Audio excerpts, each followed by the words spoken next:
Gotcha. Mhm. Okay. The benefit with this, for narrative heavy campaigns like the one I am going to be running, is that, give me a sec. Um, Here, let me link it in the chat. There's things called aspect or fate points. There's challenges, conflicts. Basics is, let me see. Let me show you a character sheet real quick. I'm actually streaming if you guys want to hop on.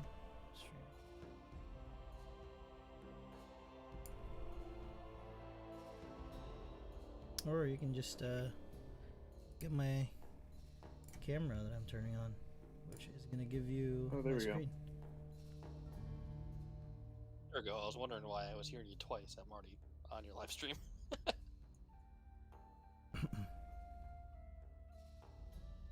Oh yeah, the stream has a delay, so that's why. So for example, create a PC sheet. This is what the sheet looks like. A sec.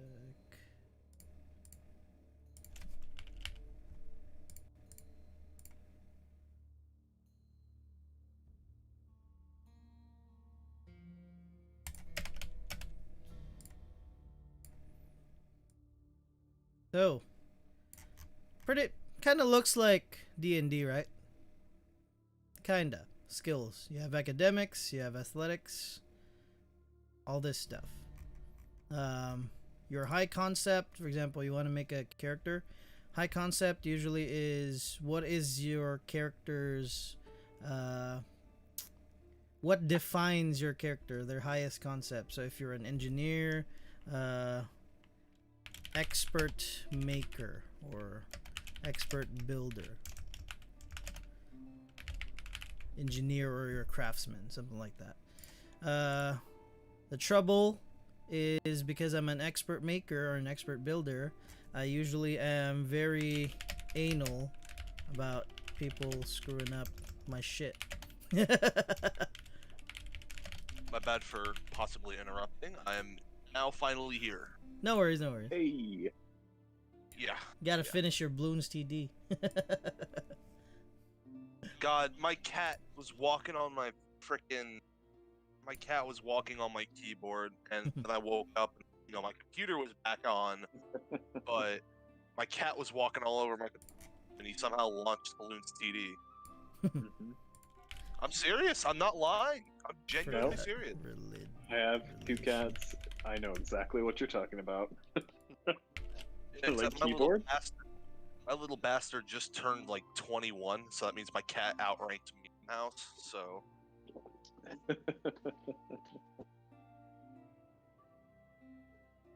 oh my god. Oh my god. Okay. Okay, so I am relationship. blitzed Let's right now. say just woke I up. love my mom. So this is a character, basic character sheet. Let's say his name's Bob, or Billy Bob. There you go. So it is very similar to D&D when you're choosing your... Let me see. Should I put another? It's an aspect. What is another aspect of Bob? He is very very meticulous. Free spirited. Why does this have another extra relationship? I should...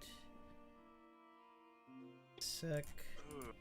The thing with Fate is it is very modular. So right now I'm literally deducting something from the sheet that is not needed. Is there just like a lot of stuff that's just in it that is sometimes not needed for what is? It really depends. I could totally run a campaign in Fate where it's only you have only one skill. You can run Fate like that. Give me a sec. So that's what I love about Fate. There's Him also Steve Irwin. His only skill is animal handling. there's also accelerated. So the difference with accelerated is your skills are very vaguely explained. So clever, that's where academics or resource academics, let's say your crafts can fall into. Forceful, that's where your athletics is.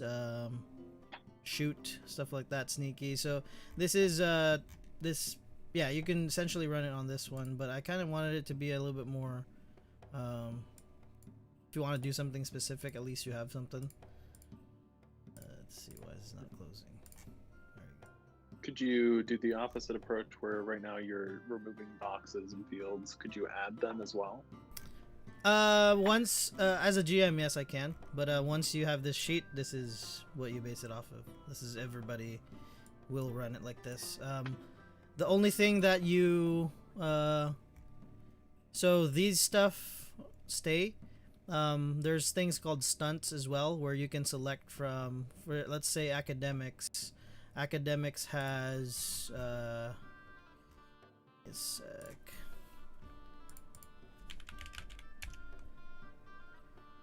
Why is it basing off of Google? What the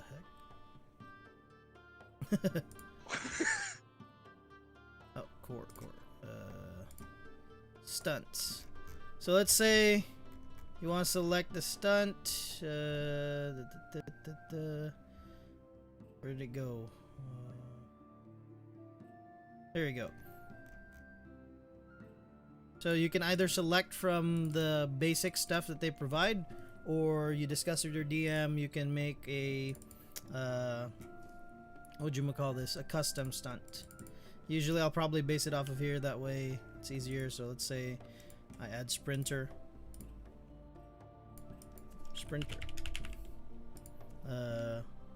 Gotta go fast.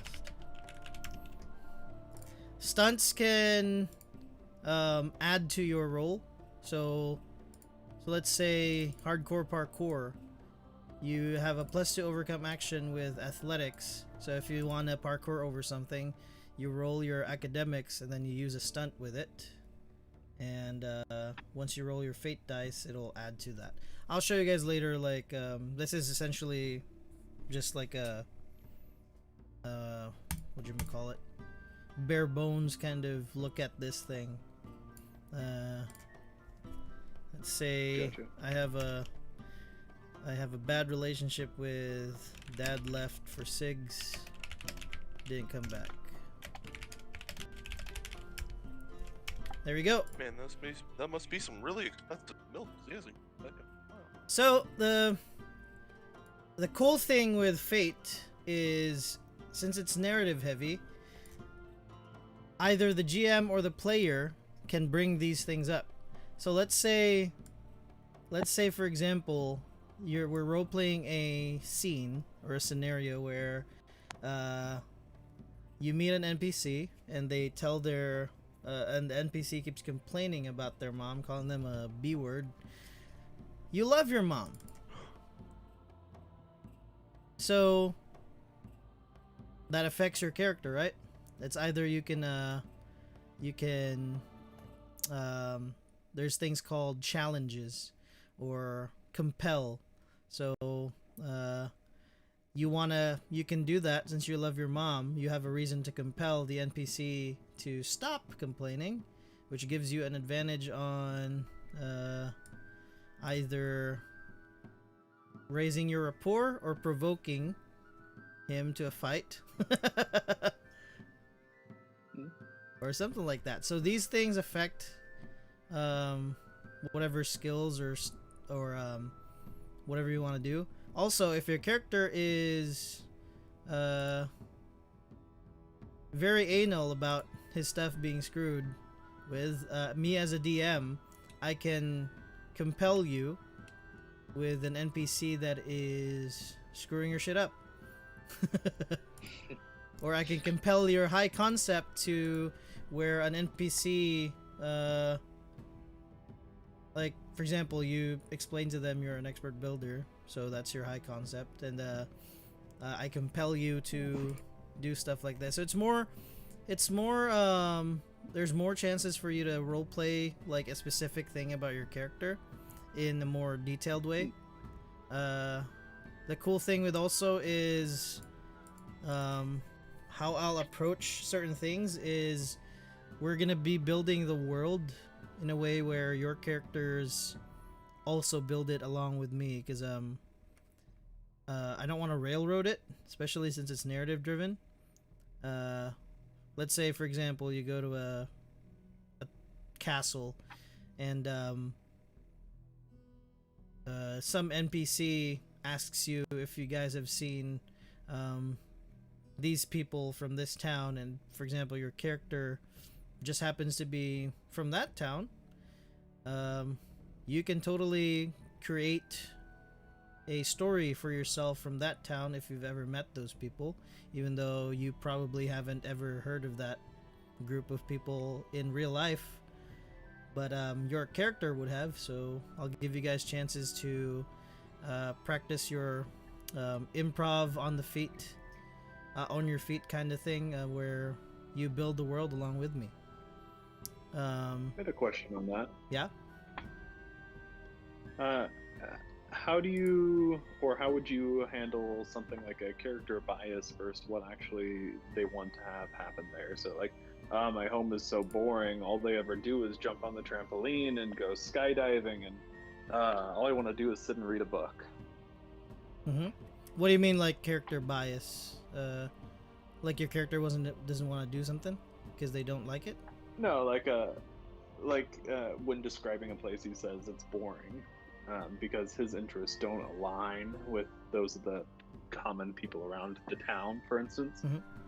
So perhaps the town's a really bustling place, but he hates the bustle. He's an introvert. Well, that's his view of it. Then, if that's what the character thinks about that place, that's what he thinks about the place. Then that gives me also opportunity. Maybe I can turn that around, or maybe I can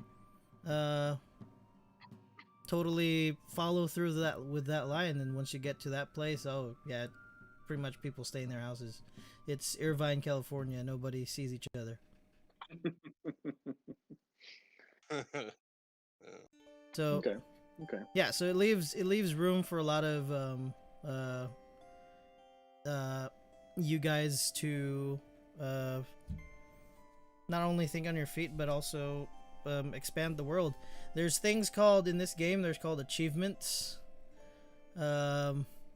where it also kind of, I'll give out like a fate core achievement. So let's say this one. So you get an achievement.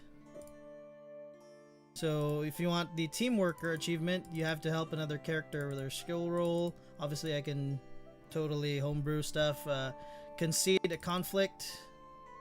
You withdraw, you surrender your character, or you escape from it. Your character will gain that. Either I'll reward you with fate points, or I'll reward you with like something in game, or maybe something your character. Let's see. So, pretty much if I do stuff that makes sense within the situation, we get rewarded for it? Yeah. So Okay. So because So it encourages people not to do like dumb shit, like with a rogue just wanting to fucking sit on a wall like a tree frog, though.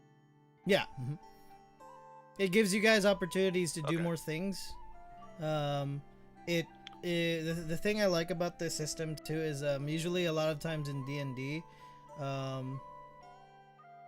like if there's certain scenarios or certain situations where you're just like, what can I do? I don't know what to do. But if you have like, at least if you have something like this, you can pick from, oh, maybe this time I can try this part or this achievement, and I can roleplay into it. So gives you guys ample opportunities to actually roleplay your character, because this is the thing with Fate is it's both a very good storytelling game, but within the confines of it being an RPG as well. Because the combat in this is not as mechanics heavy. You can literally run more theater of the mind games in this setting compared in this system compared to D&D. Because let's see. If you guys want to shoot someone, you shoot them. You roll your shoot. And it's either if you hit them or not. You either get your physical stress or mental stress. But this is gonna be confusing you a little bit for now. Best way probably is either read ahead or let me take you through a little bit. So you did post some videos I saw.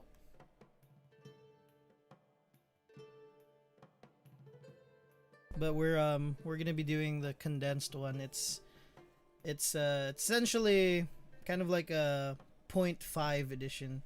After 3 years of people playing Fate, or at least the devs, they condensed it, made it a little bit more streamlined. Because Fate Core is from a 200-page book to a 60-page book, essentially.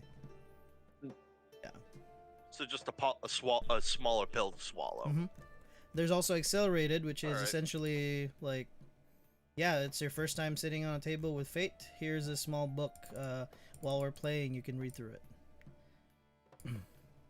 So I'm also debating maybe if it's too much to cram in everybody's heads, I can totally do Accelerated, but then everything you roll is sort of vague. That's the only thing I kind of don't like about it, because the skills are a little bit vague. You can kind of also, I can probably do like a mix of all three. Obviously as a GM, I'm probably gonna do a grab from all three of the editions. What do you call this?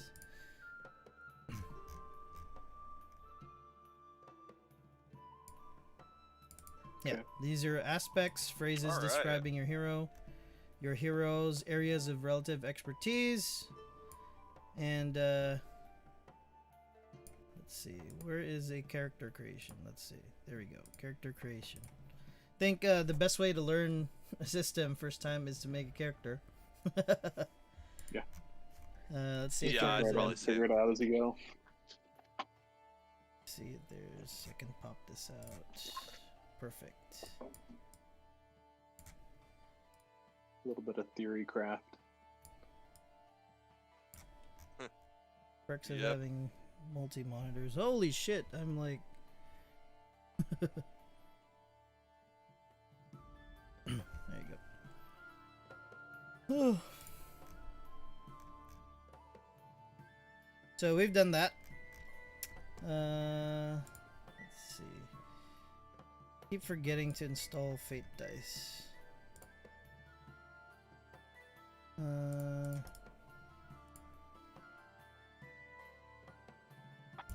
quick. You know, I've only ever been in a campaign that used Nemesis Forge once before, and Use what? It was I've been in a campaign that used Nemesis Forge once before. What's Nemesis Forge? What you're using right now? Oh, now. Foundry. Foundry, that's what it was. Yeah.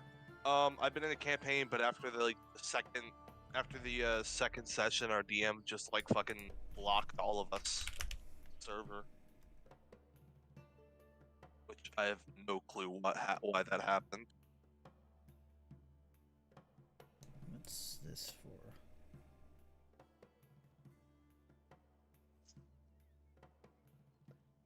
So what made you decide to start another campaign? Free time.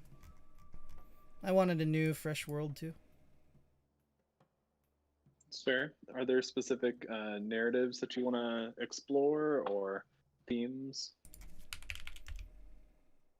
For this one? Sec. Yeah. I just wanted a low magic setting with more narrative ties to it, more narrative driven, and also because I've ran a high magic campaign, 2 or 3 campaigns at the same time now for in the same world for over a year now. So I'm getting tired of it. Not that I'm being lazy on prepping with it, but just the fact that I kind of just want something fresh, and I'm also running a sci-fi, so I just wanted something different. Like if I buy new guitars, I just want a new guitar.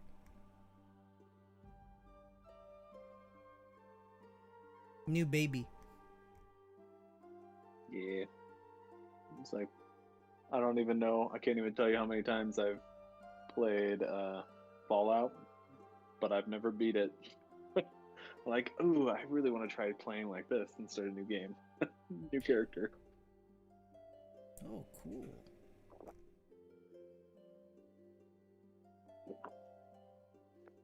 Are those portal cube dice? Yeah. It's not.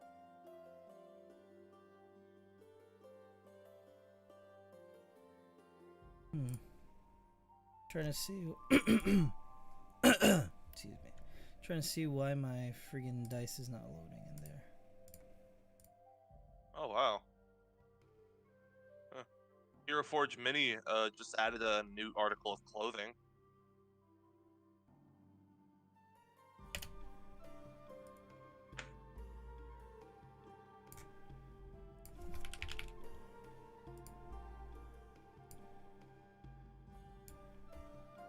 See if the dice tray works for this.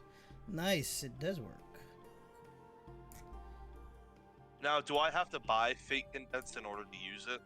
No, it's free online. The link I sent you is free. All right. It's a pay what I know. you want. I'm using the link that's. Yeah. Okay. I'm using the link that was under the video. So yeah. Let's see. Well, it stopped raining. Oh wow, it does translate to it. Cool. I'm glad they included fate dice. Let's do the spectrum. Yeah.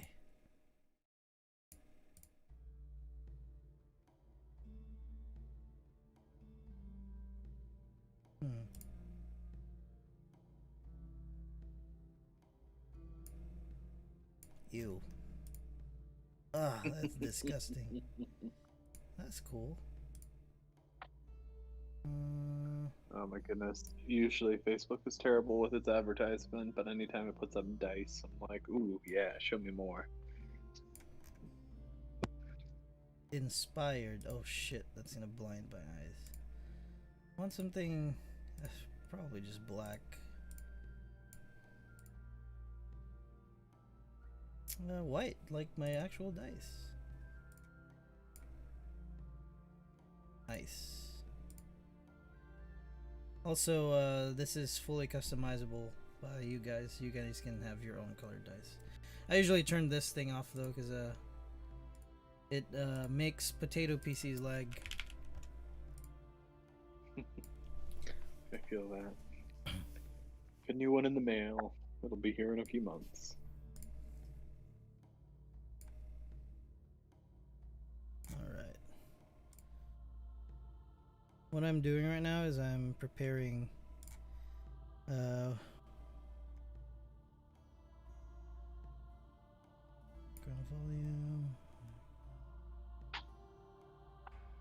Don't need maps.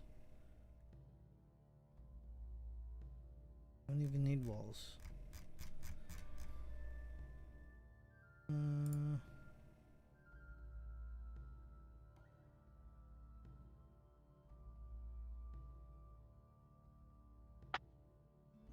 Actually, the cool thing with Fate 2 is if ever there's combat, um, we can just I can just do the 5 feet per square thing and use what you call it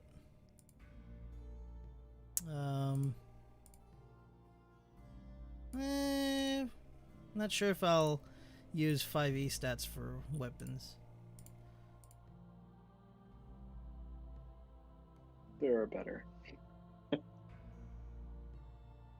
think my biggest complaint about D&D 5th edition is its lack of imagination when it comes to both spells and weapons. That's where player comes in. That's or DM. That's where they homebrew. And if you got a good DM, I meet a lot of them that are like, no, just play by the rules. I'm like, but I want to make it look like this. Its abilities can all do the same things, but I want it to do this instead of this, or appear like this instead of like that. Like, no.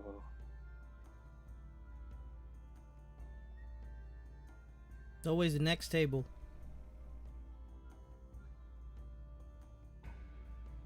Hard to come by, though.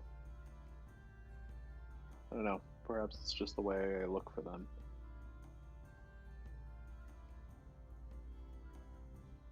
A lot of these I don't really need to enable.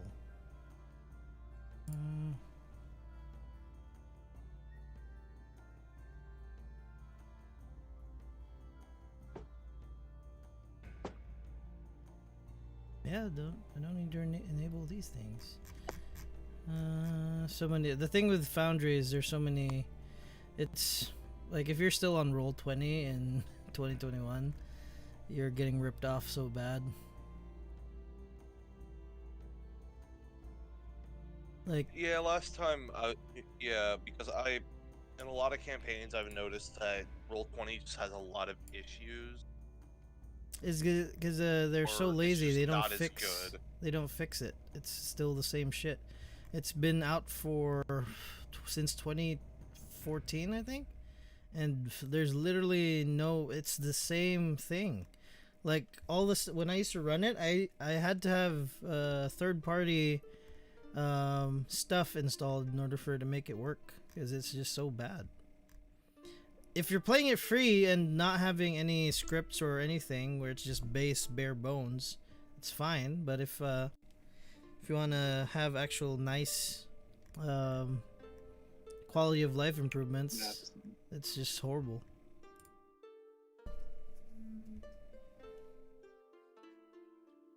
So obviously won't be able to start it right away because there's other people I still have to kind of get to have the feel for. I think Snow. I'm sorry that I missed the there. questioning area. Oh no, I wasn't questioning I'll- anything. Yeah. Oh. No, Yeah, this it is was more like me. a meet and greet, like real life meet and greet where you just hang out and just get a feel for persons. If you want Yeah. Alright. to share anything, feel free to do so.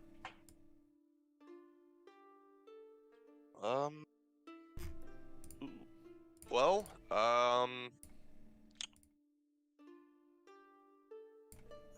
Dark mode. I'm gonna have I'm having like a mental roadblock right now. You're okay. I, I, I don't exactly know how to like introduce myself all that well. Like, hello, I am Dilophosaurus. How do you say that? Oh God, I forgot that I did that. I did that as a complete joke during one of my games. God damn it. I was playing Ark with my friend, and I'm like one of the mods on the server, so I put an invisibility command on. I force tamed a Dilophosaurus, and then I was riding on it, and I started attacking him. But due to the fact that I boosted this thing to have like 50 million health, it just wouldn't die. And he was like, "Why won't the Dilophosaurus fucking die?" And I just in chat and it said he can no longer kill me. And that was just really fun, fucking with people with a like level 9 million Dilophosaurus on Ark. I've actually never played Ark. Is it pretty It's good? fun. Well, here's the thing. They just released the final DLC for the game, which is Genesis Part 2, which one wraps up the story for Ark, is an extension on top of the previous DLC, or it's more of a continuation. And the final cutscene literally leads straight into Ark 2, which we already have a trailer for. And, I'm excited for Ark because, one, we're getting an animated series that deals with the actual in-game lore that you were shown. Because, yes, Ark has lore, surprisingly. And you find that lore by finding explorer notes throughout the maps. So, yeah. So far, on Ark now, there are Island, Scorched Earth, Aberration. Then you've got Center, Ragnarok, so that's 5. There's Extinction, Genesis Part 1. So there are 8 maps in the game at the moment. And I know that Ark 2 is supposed to only have 1, but it's massive. Because Ark 2 takes place back on Earth.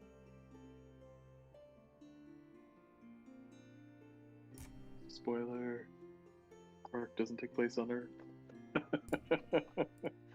I think that's pretty obvious. Well, what little I've seen, and I haven't seen a lot. Well, Ark on basically every DLC except Extinction does not take place on Earth.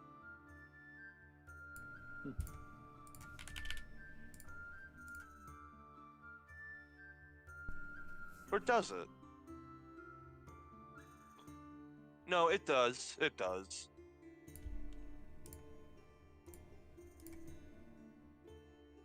Hi, doggy.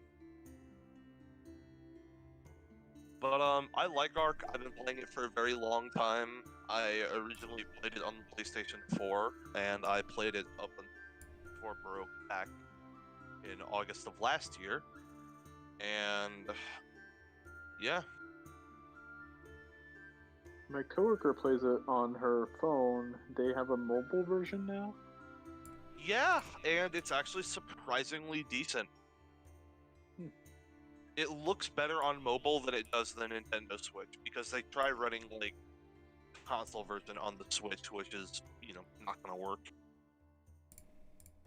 And apparently they've yet to port it to PS5 and Xbox Series X. But we know what it looks like on the consoles because they've shown what it looks like, and it doesn't look like garbage. Alright. Yeah, What other games do you guys like to play? TF2. What is TF2?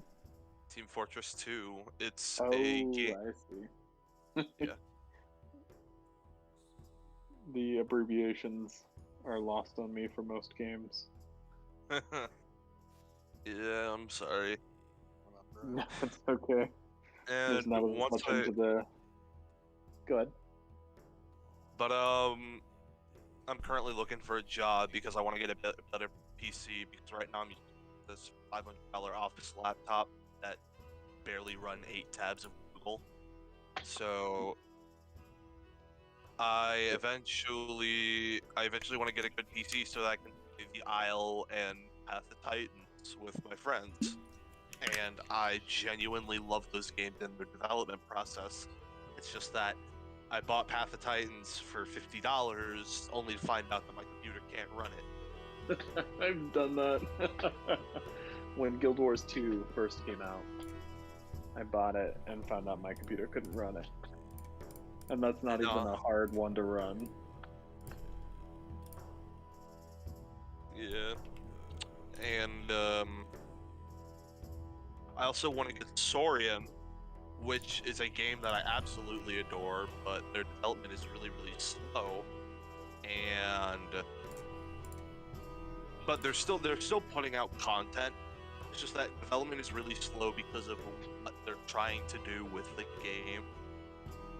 And basically, Saurian is a survival game that takes place in the Hell Creek Formation 58 million years ago.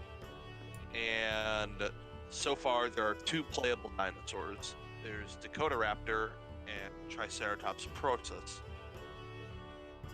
This game strives to be as accurate as possible with modern data that we have.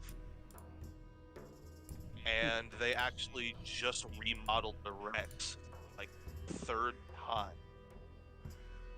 So, yeah. And the new Tyrannosaurus Rex model looked amazing. I'm excited for when it's game and it's finally animated. Interesting.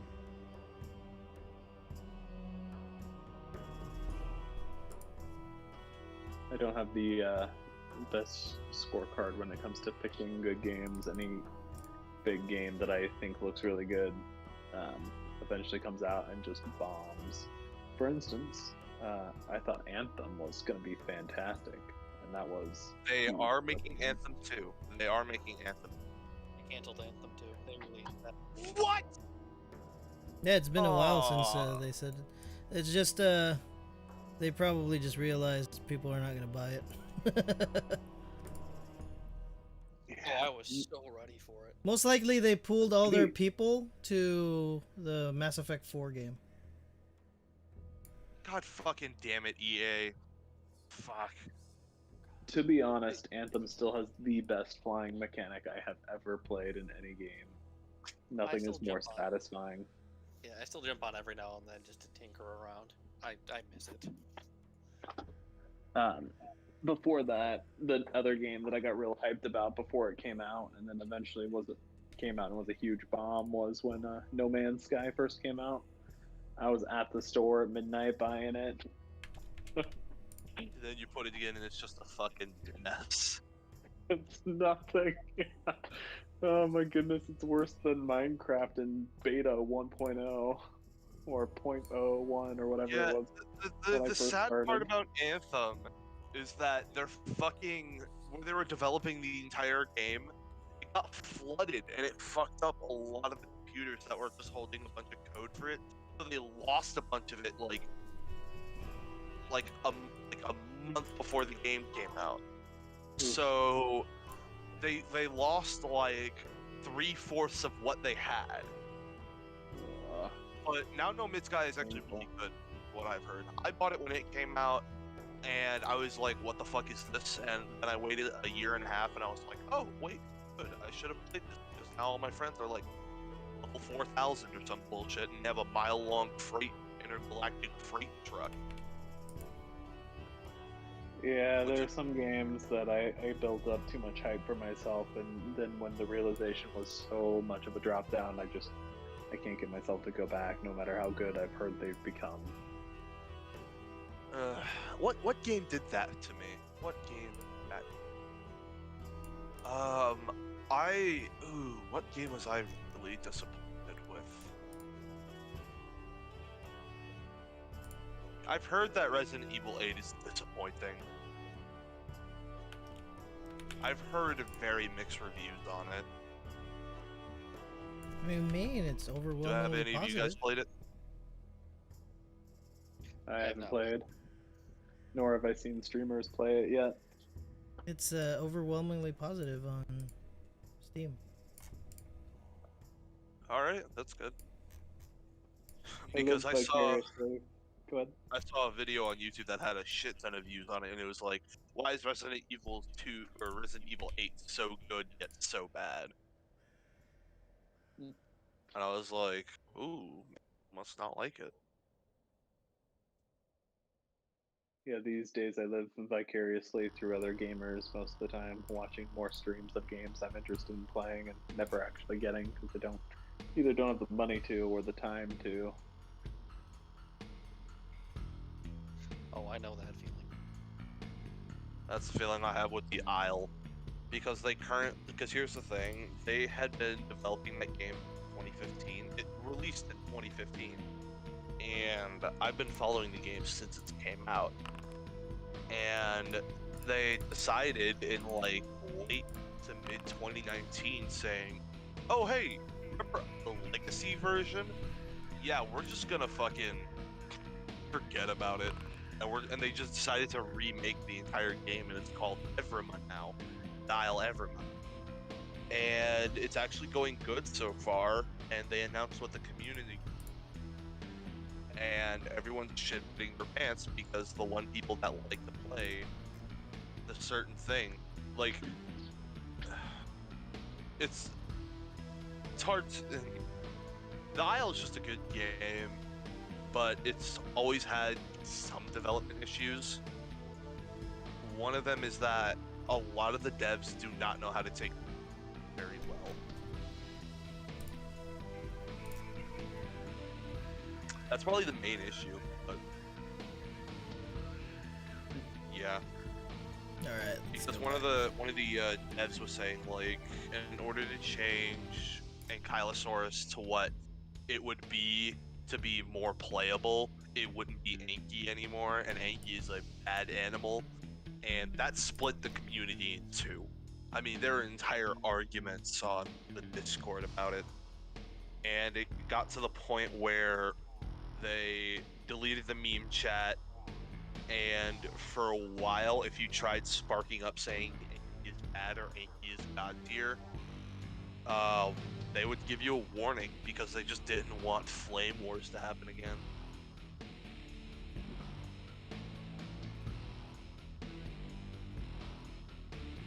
What kind of game is this? It's a survival game. It's really beautiful, actually. I'll send a screenshot in the mic chat. It's $20 on Steam.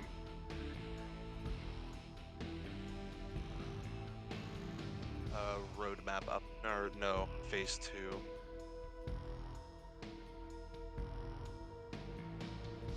But yeah, currently they're working on the diet system, and because what the roadmap is now is that every 3 or 4 months they're going to be doing an update, but these updates are now going to be for they're going to be for friggin' what's the word? They're going to be for mechanics instead of just adding dinosaurs, which is great. And they're getting, I'll look at the roadmap, but pretty much what they want to get done right now is the bone break system and diets, because the current herbivores right now are Hypsilophodon, which has the ability to spit at people. It like spits bile at people and it blinds you and you have to rub your face to get it off. You have Brachiosaurus, which just runs fast and can jump.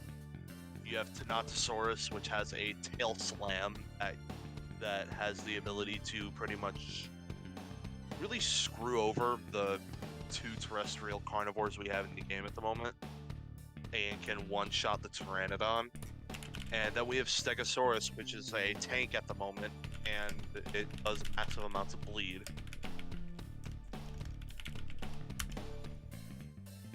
But with the update number 2, they added Deinosuchus, which is a 40-foot crocodile, and Pteranodon, which also added fishing and better swimming. So yeah. Strangely enough, any game with fishing, just immediately I find myself drawn to. That's what I do in Minecraft. That's what I do in Call of Duty. That's what I do in MMOs. How the fuck do you fish in Call of Duty? In the zombies maps, you can go fishing for equipment and stuff. Just random stuff. Oh, that's right. I forgot. It's been so long. Interestingly, I hate fishing in real life, but in video games, it's like one of my favorite things to do.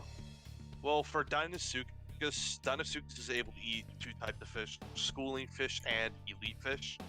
basically, Dinosuchus, you have to ambush the fish from below, or else if they see you, they just kind of run away. And for Pteranodon, you do skim feeding, which when you see bubbles, you have to get low enough to the water to where you can dip your beak in, and then you just snag a fish. Here's the thing, though. Dinosuchus have the ability to pretty much jump out of the water and snap you midair. So it's always really, really dicey on skim feed. Everyone is scared of having to drink at rivers because currently Dinosuchus is actually nerfed so that it only has the same bite force as it has the same bite force as the largest carnivore currently, which is Carnotaurus, which has a very low bite force. And Dinosuchus actually is like, it's dangerous, but it's something that's like not gonna one-shot you. But once Tyrannosaurus Rex AI is in the game, that's when it's gonna have fully. That's when its bite force is going to be envisioned as what it's going to be. Interesting. And people are upset that, and people who main Rex are really upset that they're doing the AI for it first instead of making it playable first. I'm fine with it because the less Rex mains in a fucking server, the better. Reminds me of the episode of Bones where Hodgins arm wrestles the intern with the T-Rex arms to see who would win, a human or a T-Rex, in an arm wrestling match. Okay, yeah. So update 4 is going to do diet system and fractures. And that is almost done.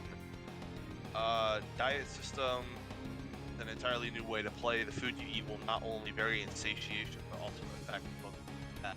Growing at a steady rate will require your species to eat selectively and have a rate to find the best yield.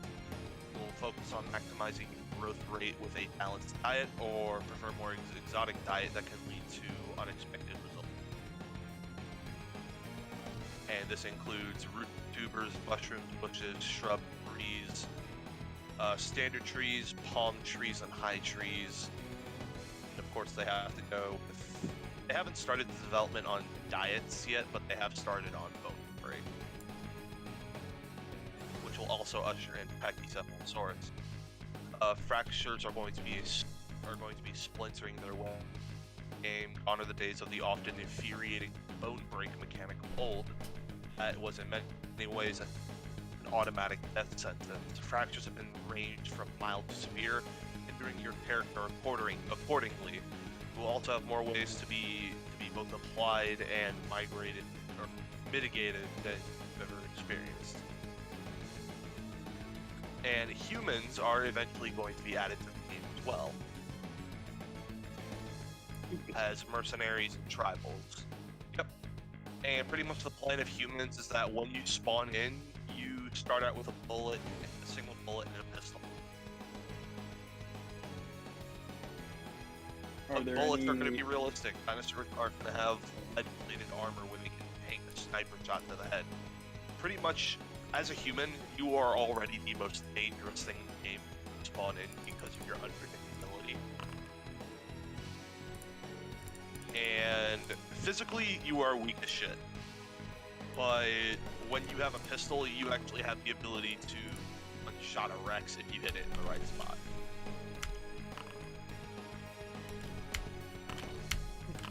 Give me that legendary roll. Give me that legendary roll.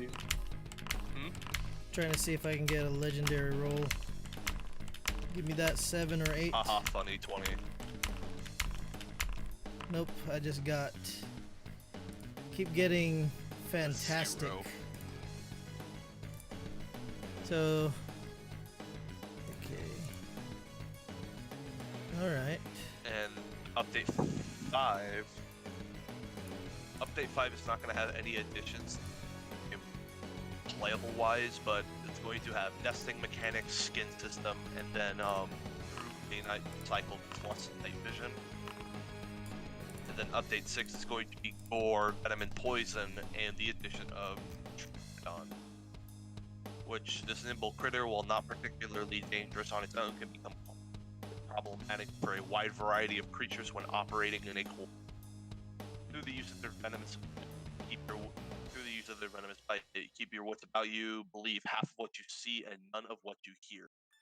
This creature is known to mimic certain noises, and its venom is going to have hallucinogenic properties.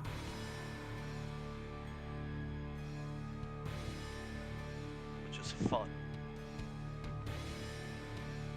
Alright, there we go. Refreshed my brain. Right, so let's say I want to roll for his stats. Why did I lose it? Fate. Okay, there we go. Since we have 2, 4, 8, 12, 16, 20, we have 1 great skill, 2 good, 3 fair, 4 average. Okay. I want him to be resourceful. Resources. His resources are access to material things, not just money or direct ownership, but he has access to that because he's an expert builder. So I can only have 1 of those, plus 4. I can have 2 good skills. Let's say he is, his physique is decent. He's pretty good. And crafts, let's switch it over. There you go. And you can have 3 fair. He's not much of a fighter. Let's say he's good at investigating, good at shooting a gun, good at driving. Maybe good. There you go. 1, 2, 3, and then I can have 4 plus 1. He's a little smart, a little athletic, can fight. 1, 2, 3, and I can have 1 more. Let's say he is strong-willed, or like at least decent. And there you go. That's his stats. So if I roll now, roll a drive, it's automatic plus 3. If I roll his resources, it's automatic plus 3. But I got minus 3 because 3 minus dice. So pretty simple. That's literally how this works. The rest is what you have to learn as a player is your consequences. So let's say I roll a fight. It's poor. So either I get a mild consequence where, let's say, gun jams. Actually, no, that's poor, so it just misses. Let's do it again. Mediocre, doesn't shoot you properly, probably shot him in the shoulder. Fantastic means I probably shot the guy in the head. Let's say because I have really low stealth, I roll stealth. Poor, I get caught. But let's say I got burglary, poor, get caught, get shot in the head, the leg. I have a mild limp. There you go.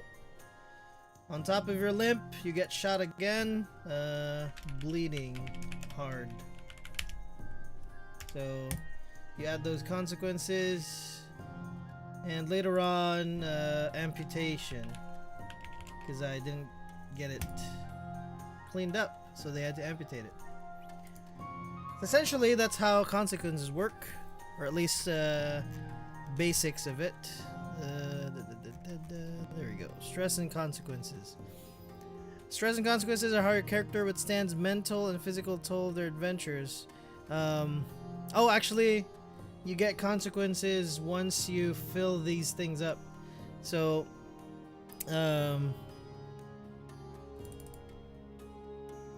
okay. Your rating in physique affects how many total physical stress boxes you can have. Will does the same for your mental stress. Okay, so those things are actually good to pop in shit too. Oh, they changed it for... Ah, yeah, they switched it up a little bit on condensed. We're only using 1 point stress boxes. Okay. This version decided to stick with 1 point boxes because it's simple. With the other method, folks can get confused. With 1 point stress boxes, you may mark as many of them as you want when you get hit. The escalating value style of Fate Core, meanwhile, has you can only mark 1 box per hit. This style goes with Fate Core notion that separate physical and mental stress tracks instead of a single unified track as the Fate Accelerated. If you're inclined towards a unified track, add 3 more boxes to make up for it. Okay. Use the higher physique or will to lengthen it as indicated. 3 points of stress absorption for 1 track is not a lot. Let's say physical mental stress. Okay. I thought different with this before, so I've been playing it wrong. Yeah, we all make mistakes. I actually And if like you my make them as version the better. DM, that's the great part about DB and DM. Doesn't matter. You also get 1 slot for blah, blah, blah. So your rating and physique affects how many total physical stress boxes you have. Oh, okay. So 2 physique. So you'd only have.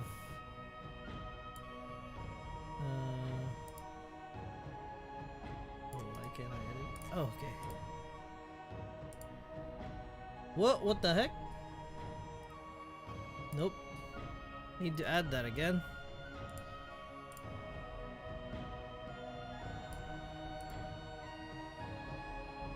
I hate to bail out early, but I gotta go.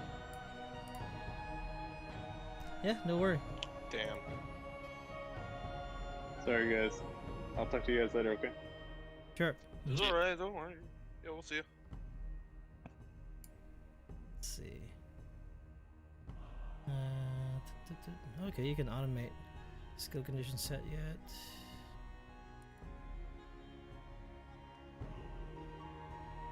Okay, there we go. That's why I was confused. Fate Core is okay. It essentially you can only press 1 or at least fill up 1 of them. Condensed is you can have as many boxes open as you'd like. Okay, I get it now. So since his physique is +2, oh, he gets 4. Never mind, I was wrong again.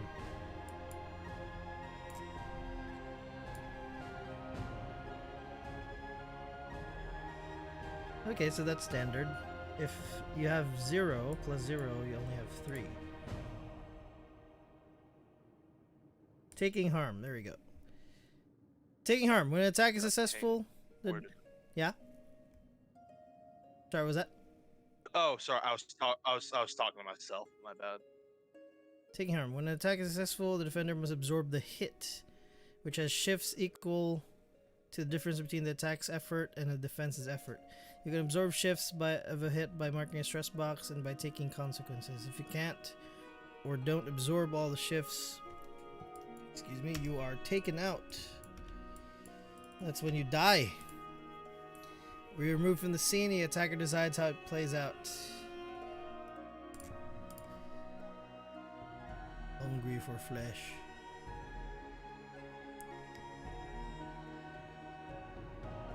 A series of regrettable decisions has put Charles in a dank basement. Dank basement? Confronting a ghoul that very much wants to eat him. The ghoul attacks, lunging with sharp claws. This is an attack that uses its fair fight. The GM rolls a +2, bringing up the effort to 4. Charles tries to leap away with his good athletics, but rolls a -1, which is only a 2 now, so he gets hit. Charles must absorb 2 shifts. He marks the first 2 of his 3 physical stress boxes. Already the fight is proving dangerous. So let's say Billy Bob is getting shot. Let's see how much, let's say the shooter has a +2 on his shoot. Oh, it rolled a 1. So Bob needs to dodge it with athletics. Ah, Bob still got hit. Now he has physical stress. Okay. Consequences. Are new aspects you write in character when your character takes a hit represent the real harm, the injury your character suffers. When you take consequences to absorb a hit, write an aspect in an MT. Okay, so either you take your consequence or physical stress. Okay.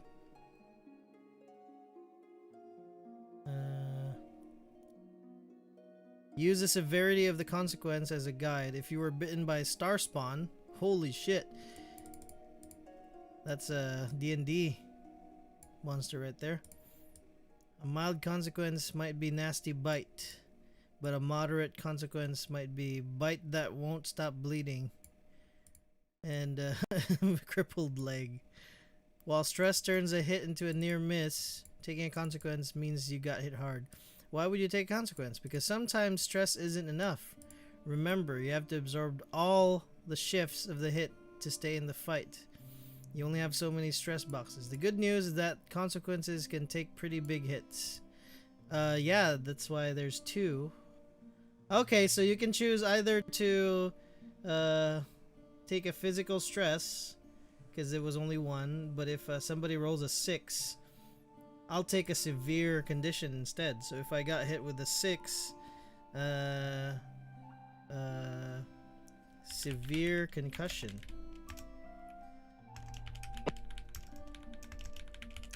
Yeah, see, even combat is very narrative driven. You fuck up one attack and you end up missing an arm for the rest of the session. The downside to consequences is that there are aspects, and aspects are always true, Monka Giga. So if you've got gut shot, your character is gut shot, or gut is shot. That will mean you can't do things a gut shot person can't do, like run fast. If things get particularly complicated due to this, you might even face a compel on your consequence too. And just like aspects, when you create an advantage, the character that created the consequences, that is whoever shot you, gets 1 free invoke of that consequence. Ouch. Ooh. Okay, so you have to avoid shit like that. Let's do compel. Look for it real quick. Aspect and fate points. There you go. Aspects are always true. You can invoke aspects for a bonus to a roll and compel them to create a complication. But even when those aren't in play, aspects still affect the narrative. When you have the flesh-wrapped monstrosity pinned in a hydraulic press, that is true, because a consequence is an aspect. Okay, I get it now. It can't do much stuck in there. It's not easy getting out. It's not getting out easy. In essence, aspects are always true means that aspects can grant or withdraw permission for what can happen in the story. They can also affect difficulty. If the aforementioned monstrosity is pinned, and everyone has to respect that. The creature has lost permission to move until something happens which removes that aspect. Either a successful overcome, which itself must require a justifying aspect like superhuman strength. So, since I love my mom, I want to get unpinned from the hydraulic press, but I can't because I'm not strong enough. Unless you roll for it, maybe. You've arguably gained permission to leap over walls in a, cybernetically enhanced legs. That's not to say you can create any aspect you want and use its truth like a club. Aspects grant a lot of power to shape the story, yes, but with the power comes responsibility to play within the story's constraints. So this is where honor system comes in. Aspects have to line up with the table's sense of what actually passes muster. If an aspect doesn't pass the sniff test, it won't be reworded. It needs to be reworded. Sure, you might like to create an advantage to inflict aspect dismembered. That fungal super soldier clearly steps on the toes of the attack action, and besides, it takes a bit more work to lop her arm off than that. Okay. So yeah, it's totally the thing. I think the only thing that might happen from time to time with this system is different understanding of how the described actions were done. Which also helps, I guess, in a way. It'll help me or help other people. Yeah, be very careful with wording. With basically. wording things. And yeah. So it's both a boon and a crutch.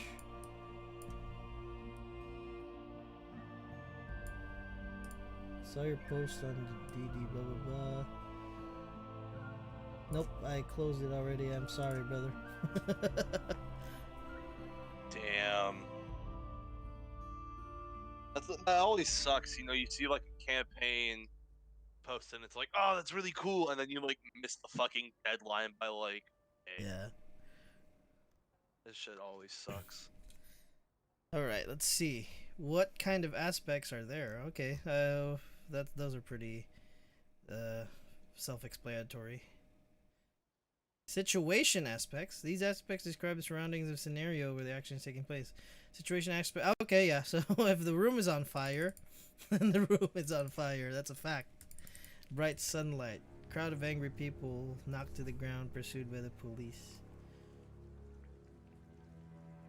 Consequences. Injuries or other lasting trauma taken by absorbing a hit. So if Billy Bob got absolutely roasted by the big bad evil guy, he will take a mental stress, but if the guy rolled a +8 on his roast, I have to use up all my mental stress. Let's say I rolled really mediocre on my will. If I rolled a -1 on my will, I would have to take either 2 mild consequences, which is welling, eyes watery.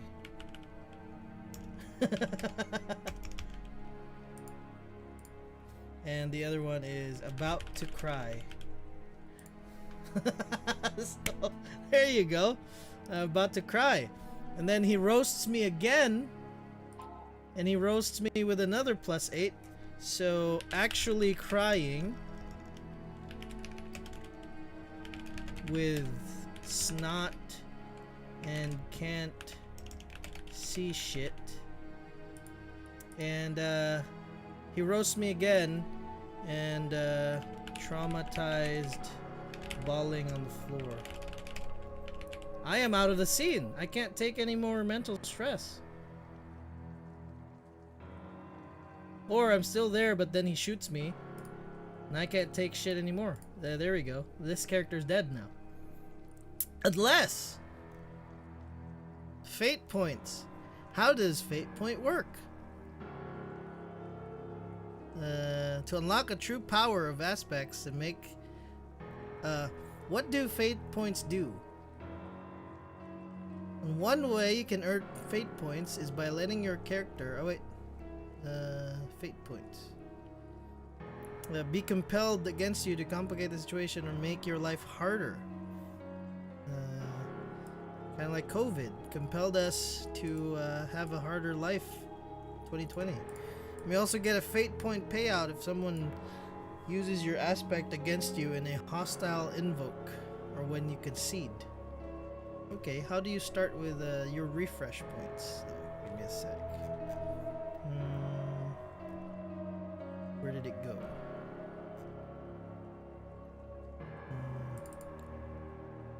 Let's see. Go back. Let's go back.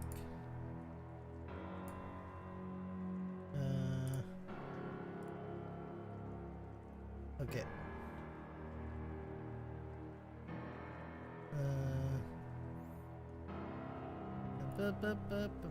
Boosts. In my sight, distracted. Earning fate points. You can only let your character's aspects be compelled against you to complicate. You may also get a fate point payout if someone uses your aspect against you in a hostile invoke. Remember, each session you start with fate points at least equal to your refresh.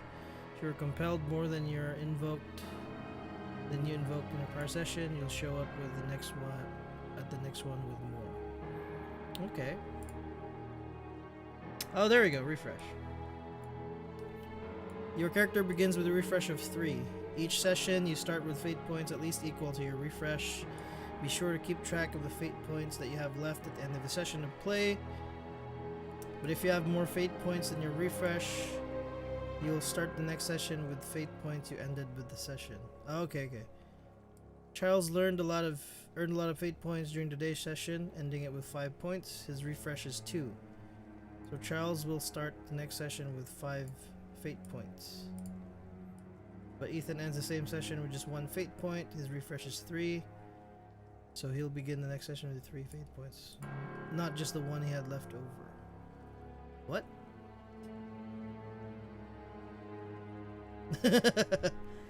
Your refresh is the minimum number of fate points your character... Fuck that.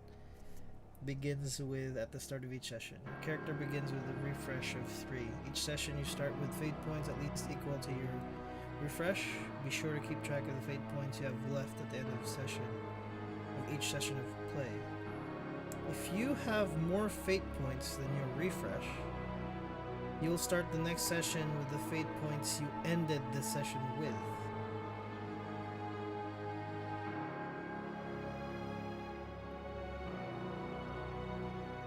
Charles earned a lot of fate points during today's session, ending it with 5 fate points.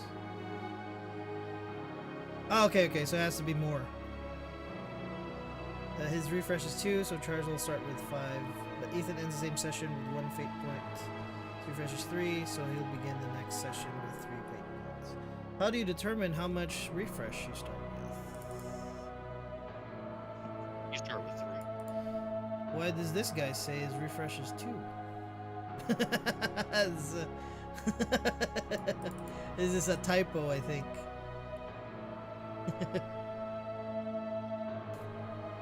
Yeah, I think it is. It's a typo. It's a fucking typo. That's what confused me. That's why I had to reread it. Well, you could just go into what's it? Fucking inspect element. Just change it for yourself. Nah, it's fine. It's a website that they have, but for other people it's gonna be 2. That's fine. We know that everybody starts with 3. So let's say I succeeded. Let's see. Where is compel? And invoke. Compel. Aspects can be compelled to complicate the situation to earn fate points. To compel an aspect, the GM or player offers a fate point to the player whose character is being compelled, and tells them why an aspect is making things more difficult or complicated. If you refuse the compel, you must spend a fate point from your own supply and describe how your character avoids the complication. Yes, this means that if you don't have any fate points, you can't refuse a compel. Any aspect can be compelled, whether it's a character aspect, situation aspect, or consequence. But it must be something that affects the characters being compelled. Anyone can offer a compel. The player proposing the compel must spend one of their own fate points. The GM then takes over running the compel for the affected target. The GM does not lose a fate point by offering a compel. They have a limited pool of fate points for invoking aspects, but can compel as much as they'd like. Evil laughs. Compels can be retroactive. Yeah? So pretty much as long as you save up fate points, you can pretty much be as how would I say this? Manipulative as possible. Mm-hmm. If a player finds that they have role-played themselves into a complication related to one of their aspects or a situation aspect that concerns them, they can ask the GM if that counts as a self-compel. If the group agrees, the GM slides the player as a fate point. Okay.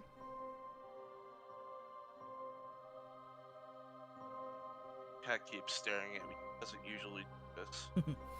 It's okay to recognize a compel as off the mark and withdraw it. If the group agrees that a proposed compel wasn't appropriate, it should be withdrawn at no cost to the compelled character. Okay. Compels are complications, not stimmies. Or stymies. Is it stymies or stymies? Yeah. Yeah, it would be stymies. When offering a compel, make sure that the complication is a course of action or major change in circumstance, not a denial of options. Oh, you've got sand in your eyes, so you shoot the creature and miss is not a compel. It denies action rather than complicating anything. You know, curse your luck. I think that the sand in your eyes means you can't really see anything. Your shots at the Shoggoth go wild, puncturing a few barrels. They're now gushing. Yeah, it's an actual, like, complication. So does it add on to the situation, or does it or does it just like say, oh, you fucked up and you. So that's what it says. Say, oh, you got sand in the eyes, so you missed, and you like hit a dog. Yeah, that's a complication. So the dog now is dead. And that dog could have been someone else's dog. Wants to know where the fuck. Yeah. And now you're distracted by the crying kid.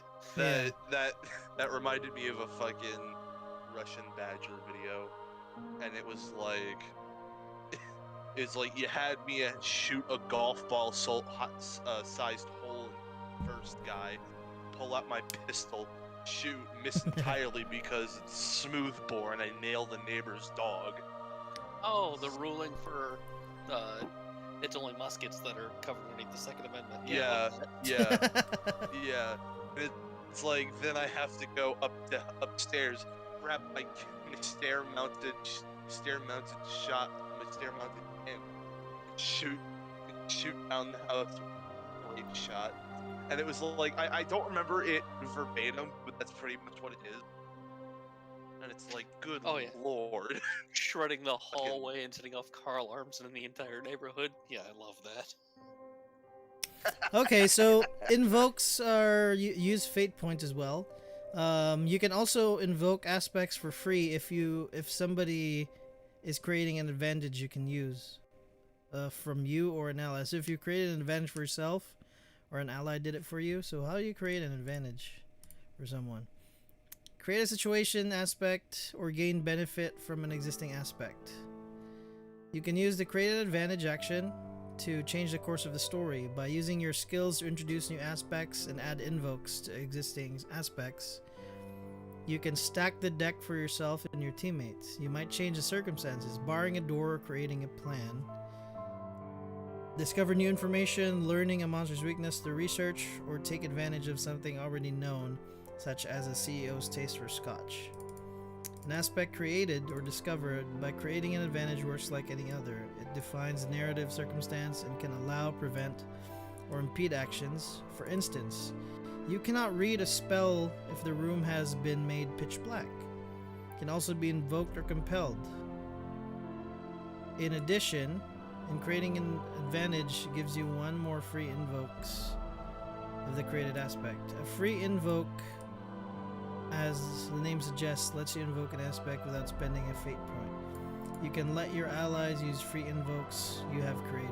When you roll to create an advantage, specify whether you're creating a new aspect or taking advantage of an existing one.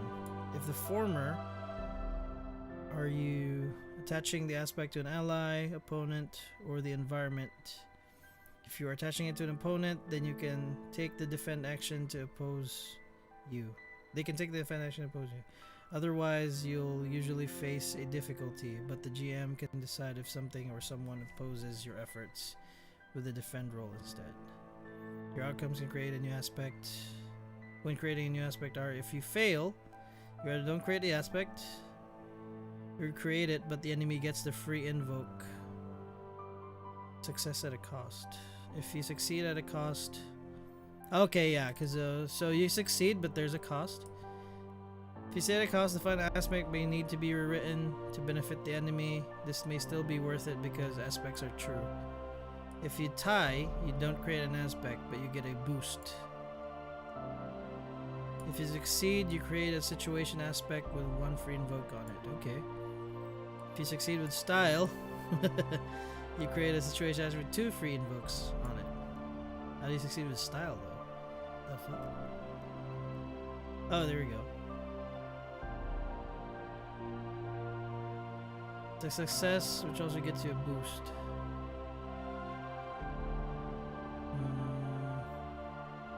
Charles has made his way into Antarctic Research Center. A success. The GM describes the clues he finds. Okay, I think success with style is if you roll high enough. If your effort is 3 or more than the target, yeah, you succeed with style. You get what you want, and you get it a bit more on top of it. Okay.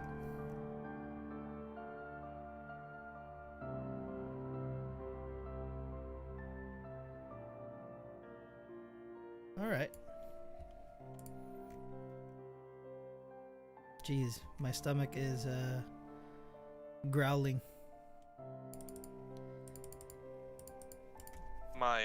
One of my friends on Discord who's like in a paleontology course at his high school at his college. He needs to write a paper on speculative evolution, and the topic that he chose for it is like, how would today's ecosystems be affected if creodonts didn't go extinct? What the heck? And do you know what a creodont is? What is that? Basically, creodonts were these massive macro predators that were around about 30 million years ago. Creodonta? Yeah, think of a creodont. giant puma, Oh. basically. Oh, so it's like No, not puma. Hyena. Their closest relatives are hyena. And one of the largest was Simbakubwa. And that animal was about 3 times the size of an African lion. cool. Basically, big boys. imagine hyenas that... basically, imagine carnivorous hyenas that took the same shape as cats / bears, but were the size of a rhino. Cool, I wanted Like it as a pet. hyenodon. It would eat you. But yeah, the only ones that are left are hyenas. Not if you're Russian. They won't eat you if you're Russian. You know, And then there's- bears are just living in Russia. And then there's a... Yeah. Pachykaru. Well, bears' closest relatives are actually, bears' relatives are... Frickin'... Their closest relatives are pinnipeds, so seals. Pinnipeds and seals. Aren't bears canines? No. No, bears are ursine, but their closest ursine, yeah, relatives ursine. are pinnipeds. Yeah, it's on that chart right there. It was on that chart that you just left off of. But yeah. Oh, these are Yeah, all right there. ursine. Their closest relatives. Oh, there you go. No, there's the Ursidae. bear right there. There's the bear. Mhm. Yeah, Ursidae, Canine which or closest dogs. relatives are Canidae, Urbanistidae, And then you've got, mustelids, which are weasels, badgers, and wolverines, raccoons. Then you have red pandas, skunks, and then pinnipeds, So yeah, which are sea lions. bears and dogs are close Yeah. relatives. Here's the thing. You see how that chart goes way down? Yeah. That shows It branched off. it right there. The common ancestor for bears and dogs branched off in the Eocene around 40 million years ago. Dogs stayed the Yes, same pretty they much. are the Holy things- shit. No, dogs just didn't diverge really all that much. Yeah, that's a. What They we have stayed. today. They pretty much There stayed the actually same. used to be. Well, no, there is Epicyon, which lived about 30 million years ago, and Epicyon was a dog or canine that was about the size of a Siberian tiger. But they're still under the And canine They family, right? they're still canid. They're still canids. But there are even still canid. There are still canine morphs. There are still, or what's it? I forgot what branching it's under. But for example, the Maned wolf and dholes, and African painted dogs aren't actually true canids.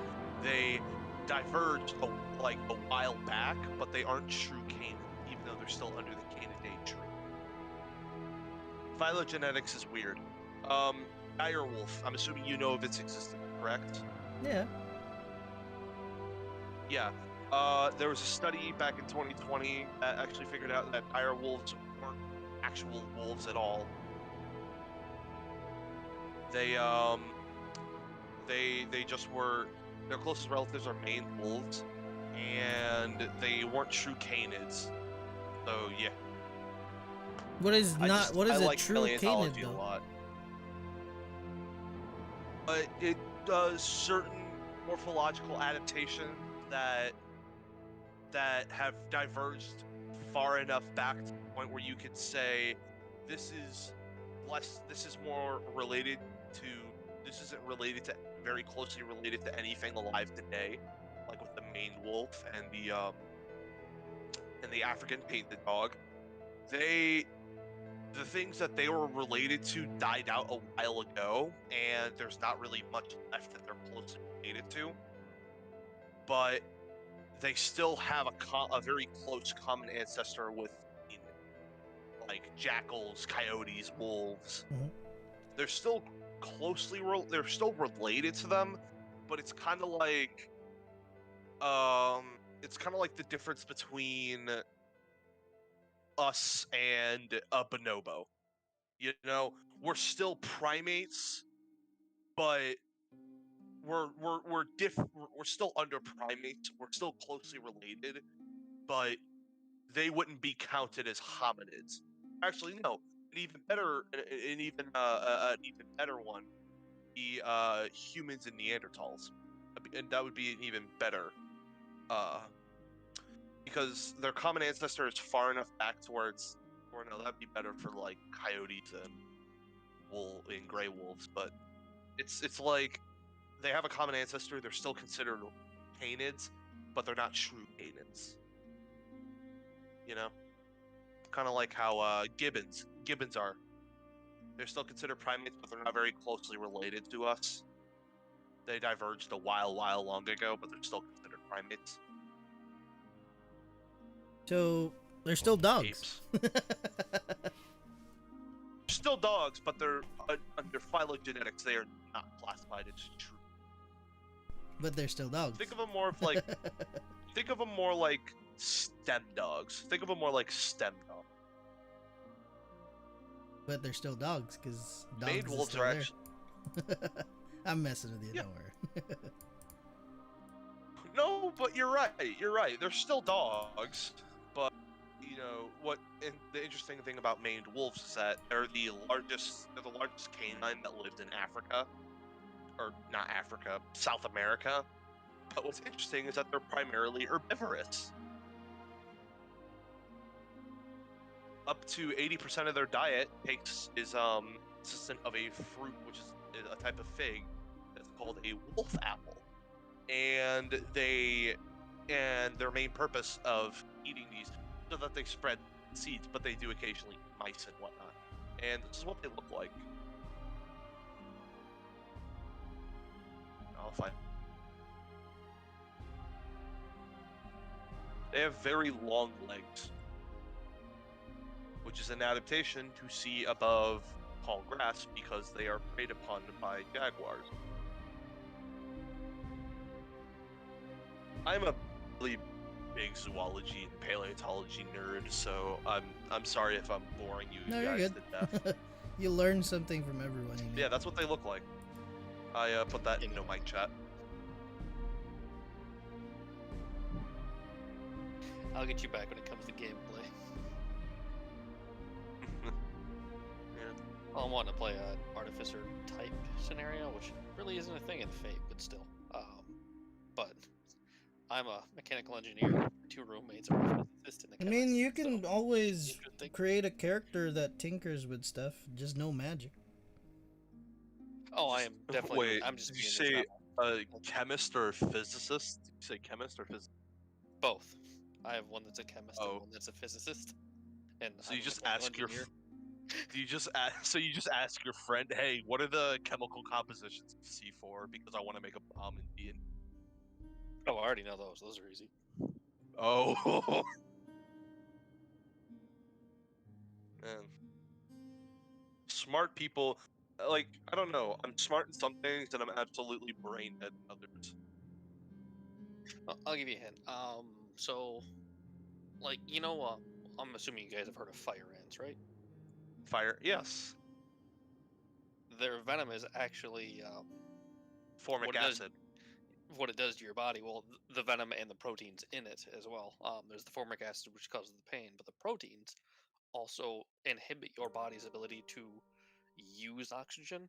Like, you will still breathe in, your blood will still pick up oxygen. It just won't deposit it anywhere. It stays with that blood vessel or that blood. So you do go into hypoxia with too much, and it is very easily made. Oh. Shit. Yes, so a hypoxic needle is definitely something you can do. My sword is infested with ants. Proceed to die. Yep. Or peric acid is actually extremely explosive. If you dry it out, any type of friction, including just rubbing it between your fingers, will cause it to detonate.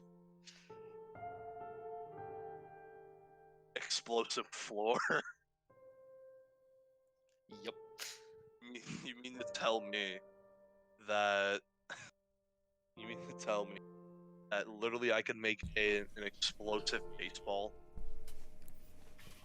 Correct. Okay, so the thing with Alright. this, I think, sorry about that.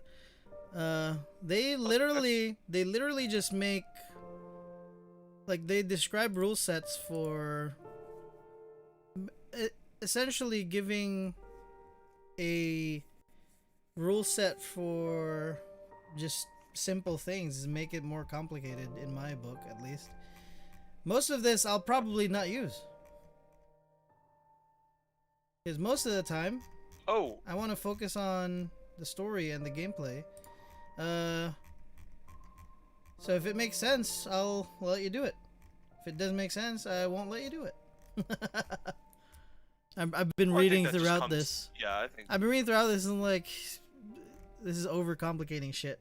Because when I played it, I think I played in it for 3 times. First, it was a player, and it was like literally we're just told like this is what you can do and do that, and then I liked it because it was more narrative heavy. And then I ran a one-shot Resident Evil one-shot using Fate Core, but I pretty much ran it like very bare bonesy, which I preferred. It gives everybody freedom to roleplay more. Oh. Difficulty on opposition. If the character's action faces a fixed obstacle or otherwise tries to alter the world rather than a character, blah blah blah blah blah blah blah blah blah. Times an enemy will provide opposition against the character's actions by using a defend action. Defend action. Defend is only reactive action in Fate Condense. You use it to stop something from happening outside your turn. So you're often facing an opposing roll rather than a set difficulty. So it's essentially just ability contest checks. Your enemy rolls, you get immediately roll to defend, so long as you're the target or can justify your opposition, which often makes you the target. Specs or stunts may provide justification. Your outcomes when defending are: if you fail an attack, you take a hit, which you must absorb with stress or consequences. Regardless, the enemy succeeds as described for their action. If you tie, proceed according to the tie result for the opposed action. Okay. If you succeed, you don't take a hit, or you deny the enemy's action. If you succeed with style, you don't take a hit, you deny the enemy's action, and you even get a boost as you gain the upper hand for a moment. Okay. Boost. I figured that one was better to keep out of chat. A boost. Special kind of aspect. Representing extremely temporary or minor situation. You cannot compel a boost or spend a fate point to invoke it. You may invoke it once for free, after which it vanishes. An unused boost vanishes when the advantage it represents no longer exists, which may be a few seconds or the duration of a single action. They never persist beyond the end of a scene and can hold off naming one until you're using it. If you're in control of a boost, you may pass it to an ally if there's rationale for it. It's essentially an inspiration dice that doesn't last long. It's a bardic inspiration. That's kind of cool. Oh, okay. That makes okay.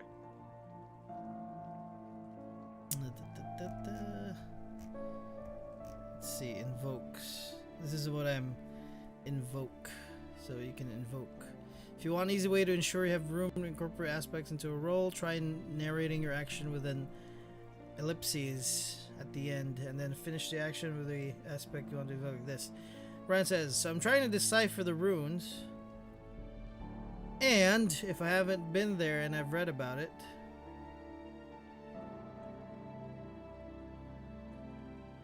spends a fate point, so I easily start rambling about their origin. Huh. Let's see.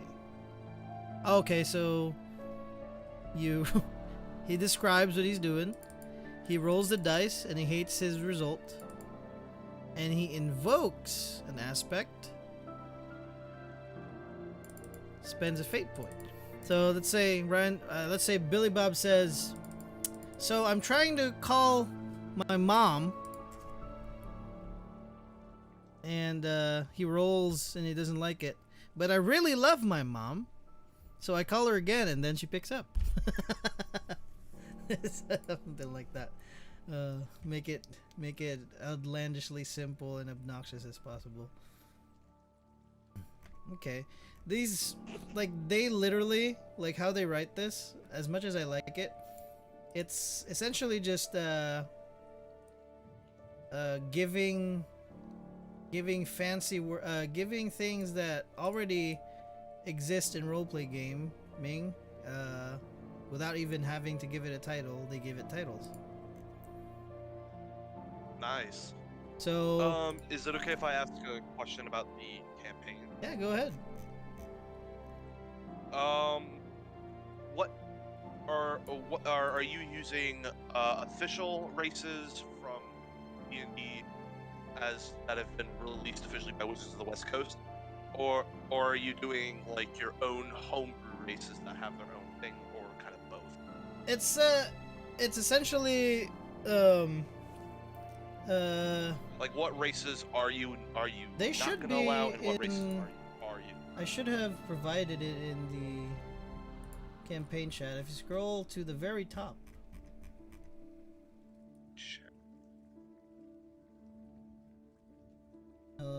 Okay, cat. I'll open it Cat up just to fell off the. I not find. all the way at the top, but I have it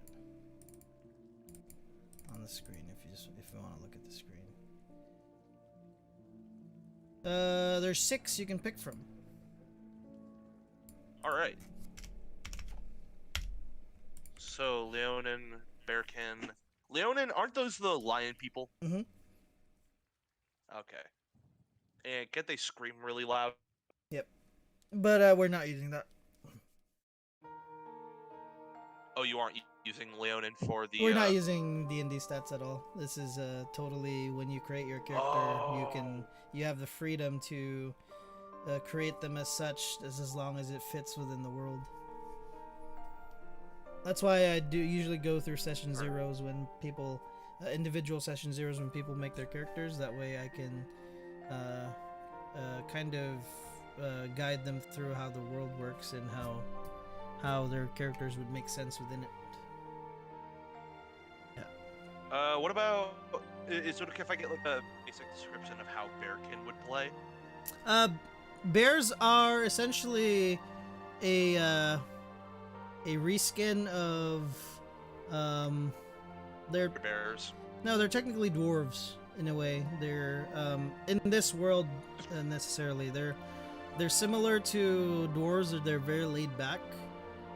At least in my world sometimes. If you open the actual lore, there's a slight description of them there. But humans are typical humans, so shorter lifespans compared to the elves. Everybody else. No, lions are shorter than humans. Really? How short? Well, I mean, you don't see a lion live to 100, right? 70. Yeah. Yeah. So they. Yeah. Now I see it. My stream. Yeah. My internet and. Best way if you want to see the stream without having lag is just look at my video on Discord. It's not lag. It's not lag. It's just it's just like the screen quality, but that's on my end. Yeah. Or just scroll up all the way up in the pre-campaign chat. It should be there. You can open it. How I wanted this to be is essentially in this world they're more just a skin, and just cultural wise and how people view you and interact with you is where the race. Similar to my sci-fi campaign, I didn't really introduce racial benefits till later on when they reached a certain level. It has something to do with the story in mind. I don't want to tell it because this also exists in the same universe. I get that. So I understand that. Yeah. So elves here. So in my campaigns, I usually use a generalized term for the kind, which is essentially the where they came from. So like for us, we're earthlings. So every elf, dwarf, and halfling, or any of the magical races at least that are that look similar to humans in a way, came from a singular point in the Milky Way, and they have expanded throughout the galaxy. Something happened to their arcs, which all of them lost communication with each other. These elves, particular in this world, will not remember even that they were from space, because they're not. Their ancestors are dead by now. All their recorded history is gone. So these elves only lived to like 200 or so. instead of like the plausible 3,000 their ancestors. Yeah. So in my high magic campaign, the elves still know. At least the older ones, the ones that have lived to like 3,000. So they're essentially ancient elves. what happened is their arc didn't something.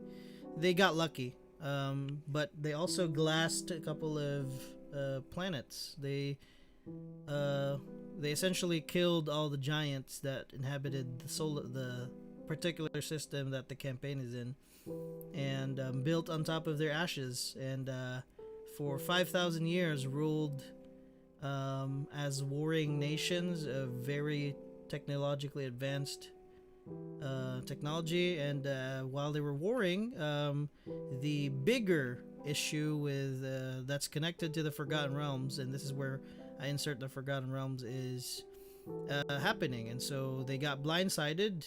Only 2 nations are left that are still as a part of modern, at least the modern age in the sci-fi, in the fantasy campaign. One of them used to be the weakest nation out of every elven nation. They're pretty big country now. The other one is an isolationist nation where it's like Wakanda, and people think they're really poor, but in reality they are super duper advanced and can probably teleport their whole entire cities everywhere and shit like that. Can probably. In the sci-fi campaign, the elves. The elves in the sci-fi campaign exist because it's in the solar system. It's in our world. It's our history, but instead of colored racism, it is racism against the elves. They were subjugated, but it's year 2319, so everybody pretty much is accepted. There's still obviously shit that people say about each other, but elves in that world also are not magical, but they get to live to 300, and the only thing that is magical in that world is if you're augmented, so you can technically be so essentially biotics from Mass Effect. So pretty much as your body deteriorates, you replace it with cybernetics. Yeah, people can do that, so you can be really strong with augments, or if you... And be old as shit. There is a drug in that world that if you take it as an elf, you will be able to connect with the weave again, and probably be able to cast a cantrip. But the downside to it is you will overdose and explode and die. Yeah, so want to do magic? It's either your... I do a magic explodey It's time. either you're a fucking junkie, or or you are augmented by the mega corporations that rule the outer rings. Because Earth and Mars are different. Planet, I'm assuming for this campaign right here, there's like what would you say the technology? It is a mix. It's essentially his Dark Materials franchise. It's a mix of... It's modern, so there are phones, but guns didn't really evolve the same Catch way. off. So it's mostly... I mean, it's like World War II guns, essentially, or like World War I guns. Okay. Yeah, so there are repeating rifles. They're just really expensive. There's revolvers. Yeah, there are airships. There are cars, but they're like more like the whatchamacallit, like Ford era cars, like a 1900. Okay, so Ford. we're talking like season 4 Attack on Titan, pretty much. Sorta, yeah. But with phones, they figured out how to do phones faster. So, but it's not smartphones. Cellular phones or 3310 cell phone, or like a Nokia old one, 3300. Oh. So you can text people. So basically, you have your own.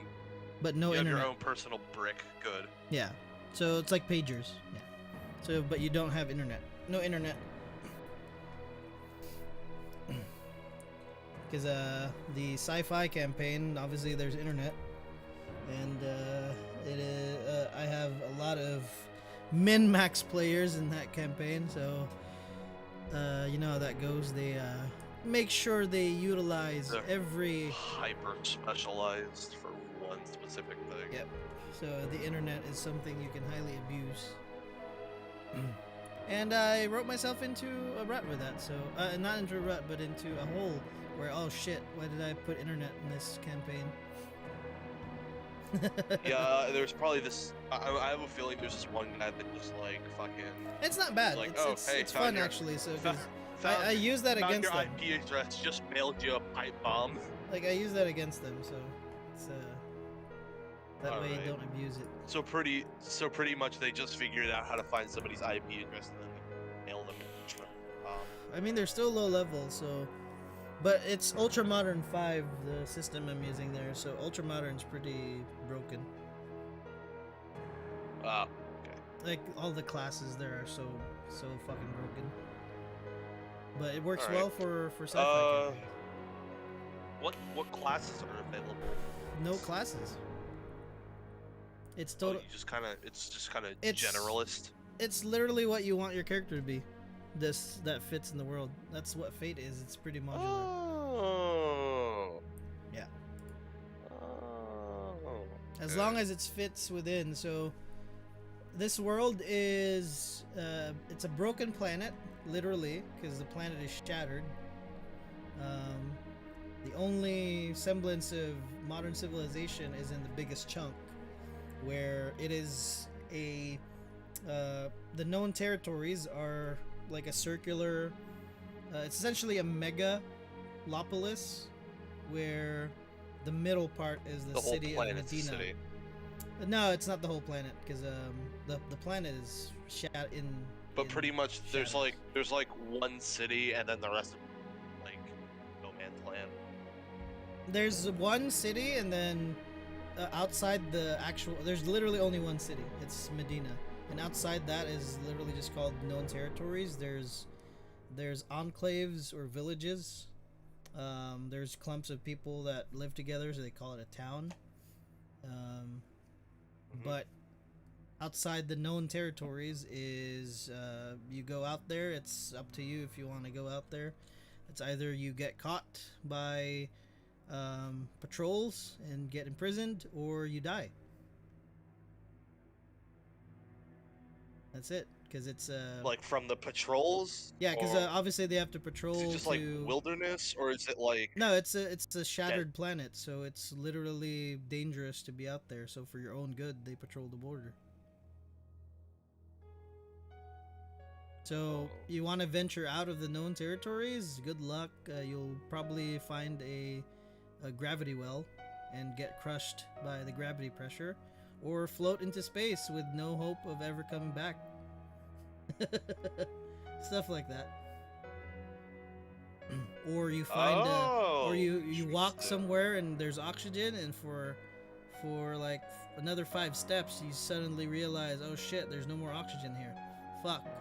Something is up here, that's why there's no oxygen. Something like that. So immediately pass out. so the and known just territories are float. where everyone lives. That includes the city in the middle, which is the city of the prophet. Everything is controlled by the church of the prophet, and how they control it is with the Astra Militarum, which is their military arm. Okay. Best So are there best any way to still- are there still- understand how the world is kind of like is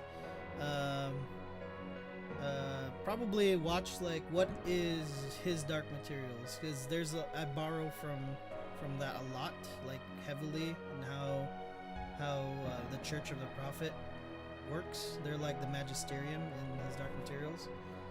Essentially, they're like a communist church, so they heavily silence everything, and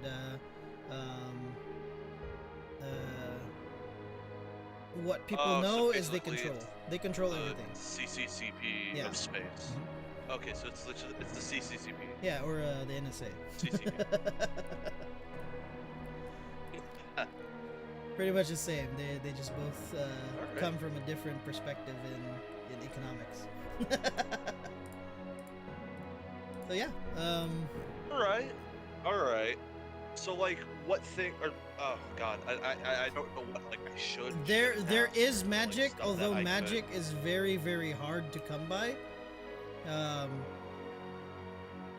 It's like only for like magic is only like good if you're like level 20. It's more like so it's low magic. The best examples of low magic are well, his Dark Materials is one. Lord of the Rings is one, where the only guy who can cast magic was Gandalf, and he barely casted it. Okay, so And you have to Gandalf be, is like, essentially pretty much a fucking god in order. Yeah, Gandalf is essentially a CR 20, or like a CR 15 at the start. When he became Gandalf the White, he was a CR 20.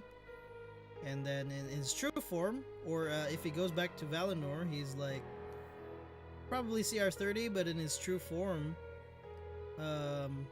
as a Maiar, he is technically a god. So the only thing that can cast magic in this place is obviously the one true god. People who have access to magic items, which is probably heavily regulated by the Church of the Prophet, and only very high-ranking people have access to it, and it's most likely going to be just a ball of scrying or a mage hand ring. That's it. There's probably This dog, but from 5 feet away. there's probably fireball, but they have to cast it with risk in mind, something like that, and they only get to cast it once because they have to find materials. Yeah, if you for it fuck again. up the. Something like that. So that's how okay, so low. basically That's if you fuck it up, it lasts back on you. if you fuck it up, it either doesn't work or it messes you up. Explodes. So it's that's how the world is. Obviously, since I need a medic. healing wise, you don't really need to like have healing potions because you roleplay to treat each other's wounds or heal.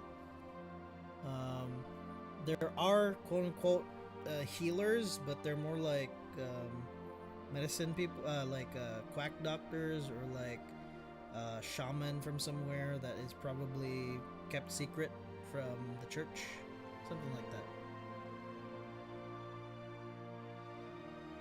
I see. Okay. Yeah. So, All right. But pretty much like what would be considered illegal? I feel like that's like prodding too much into it, but if that's okay. The best I can say is what would be illegal is if you go against the church. That's probably the And I'm most assuming obvious. If I am and I'm assuming if I do get chosen for the campaign, we'll find that out within the session. Mm-hmm. All right. Yeah. I want I you really guys like to the go setting. into it It's as different from what yeah. Sorry, what was that? it's different from what I usually do. So I think it'll be really fun to try something new. Mm-hmm. Yeah, I want you guys if you guys pop into it, I want you guys or everybody that is in the party to go into this with you only know your character and pretty much the starting lore that I provide. I'll expand on this on some key things that you would need to know, but aside from that, everything you have to learn within the world, kind of like how it is in real life. You want to go to Japan? You Google it, but then once you get there, everything you Googled is wrong. You have to learn it. Okay, that makes sense. Yeah. So that way also gives you the thing I like about approaches like that is because I'm also going into it with what I establish. So what you guys read from the starting lore right now and what I'm saying is the same thing that I know, that I've told you. So we're all starting from the same place. Obviously, I get to write things ahead of time for you guys, and know things ahead of time for you guys, but not too far off. Because I also give you guys, like I said earlier, I'll give you guys room to expand upon the world by the perspective of your character. So let's say, for example, Billy Bob, since he works a lot, because he's a maker, he probably used to have a radio show called Busting Myths. So there's a place in this world, maybe that's called Wally Hood, let's say, and he used to often go there, and he had a friend named Bolly Bib, and they both worked on that radio show. So if you go to Wally Hood and the party asks if you know someone there, and Billy Bob's character says, "Oh, I know this guy, let's go there," and so gives me as the DMO. So it's essentially, there's that it's sort of similar to that house rule called I Know a Guy. If you've ever played in a campaign that has I Know a Guy house rule, it essentially works with you know, those character class or background choices where you have connections with the underworld. Let's say you're an urchin or a thief, so you were a criminal, so you would have underground connections. I Know a Guy Where am I gonna is find? essentially the player's turn to homebrew an NPC for the DM. So it's essentially just the same thing, just expanded. So I know a guy, and I know a place, and I know a fact about this place. So you get to insert aspects into a place. So let's say Billy Bob is from Medina. Well, what the heck? The sheet just... What the heck happened to my character sheet? See, it's funny that you're talking about Noah guy, because I'm File. currently adding that in as stunts and writing it up. Man, where are we gonna find 50 gallons of sulfuric acid? Don't worry, I know a guy. Yeah, and then that literally opens up to where you guys can go on this mini adventure of finding the guy you know. And that gives me, oh, maybe he does know the guy, but the guy doesn't know who he is. Something like that. And when you get there, it's like, who the fuck are you? And it's one of those like scenes in movies sometimes where It's like you told me you told me in a bar sometimes if I ever need overly specific amount of sulfuric acid. I tell that to contact you. everyone. And I can totally do that. So it opens up more avenues for just fun in general. What do you mean you don't have it? You told me only 20 years ago. And then they're like, oh, 20 years ago. And then he remembers, I would love oh, to. it's you. I You're would that love to, guy. like- The one who blew up my house. And then, fuck you. Get the fuck out I'd of like here. to think that some elves just kind of like. I'd like to think that some elves don't really have like a concept of time just because of how long they live. So they'll be like, oh, 20 years, it's not that long. And then you got a human, it's like, fuck are you so old? It's like, oh, wait. Yeah, the perspective. Elves, dwarves, and halflings have similar age lifespans here. The oldest is like near 200 or over 200, so like 202 or 210. But then they look like a fucking vegetable already. Humans obviously get to live to 70 average, and sometimes really lucky get to like 110, 112. Leonin Nice. only get to live to... They're essentially mixing them with the original lore for orcs, where orcs only get to live to 50. Excuse me. So Leonin only get to live to like Just 60. because of like how their lifespan is. Yeah, orcs like, because of their lifestyle. Yeah, their lifestyle. Average. Because But they like die. they have the ability to get old, but on average they Mhm. just die in Yeah, battle. and that works into it because It's Yeah, because it's of like Leonin it's like diet. that one country that they like eat meat entirely. Yeah. And Oh, and it's kind of like saying like how a country has like the lifespan of 30, but like for like during that like one war they used child soldiers, so it just brought the lifespan Yeah. average way down. and they tend to Leonin in this world tend to be military people, so there's that too. Very prideful. They're protective. Yeah. All right. Bearkin are trying to think of bears in this world like literally the best example would be if there's an NPC here who would be Baloo from fucking Jungle Book. Just laid back. Bears also live pretty long in comparison. Yeah, they to live about the other same as a carnivorans. They live about the same as a human in this world. So the shortest lifespan only is Leonin. Right, because bears, yeah, because bears in real life, the oldest one was like 40 ever to live. On average, brown bears live 20 to 30 years. Let's say maybe bearkin live to like how big like are they? 70 or 80. Here? How big are Bearkin essentially are the how equivalent big of are Leonin? Leonin probably their average is probably like a 6 footer. 7 feet. Like a 6 footer, and they can grow to like 7 feet. Bearkin are probably taller, so maybe 8 to 9. 8 feet. Yeah. 8 to jeez.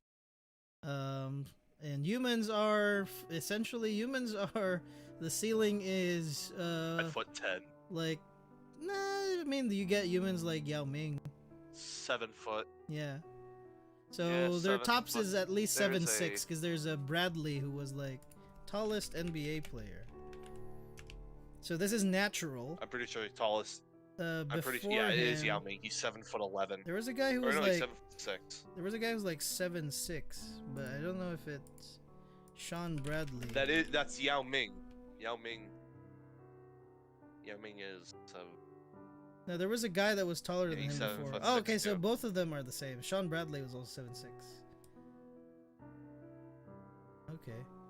Yeah, Yao Ming makes Shaq look small, and it's like funny to look at. There's a 7'8" guy in Russia.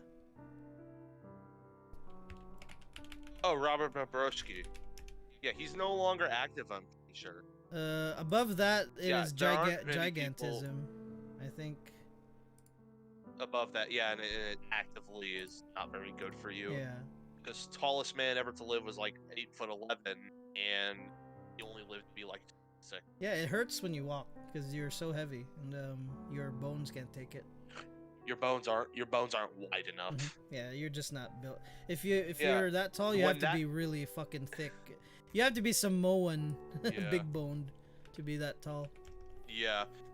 You have to be the fucking the Dwayne thing too is Johnson. that Robert Wildlow, when he was 6 feet tall, he aged. Holy shit, Dwayne Johnson is 6'5". I mean, I'm 6'3". I'm 6'3", and I'm still growing. So. Jesus Christ, peak human conditioning here. Jeez. Dwayne Johnson. Like, if you didn't have any context and you saw that image of bag, then you just see him. It's like, oh, there's a new photo. There's literally a new photo that. Oh, this one. Look at Thor now. He's got titties and fat. No, you remember he got hot. fat, right? He got dad bod in Endgame. Endgame. He's back. He's even bigger than before. Holy shit. Now he's got even bigger titties. Jesus Christ. No, that's not even titties. That's part of his bicep now. Titty.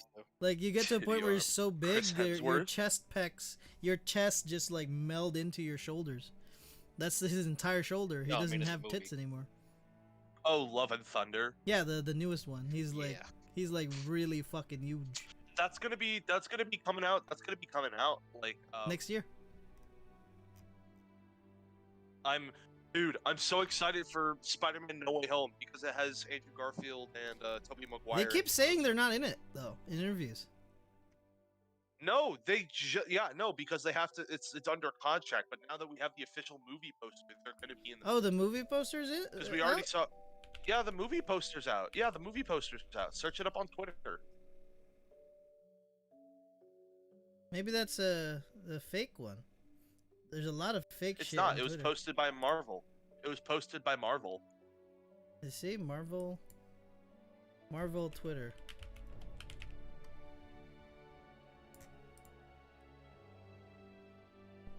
Let's see. They were like, "Oh, so anyways, here's the fucking poster." I know they trolled I'm everybody excited with for that Loki. Rickroll trailer. Sony Ugh. did. Where is it?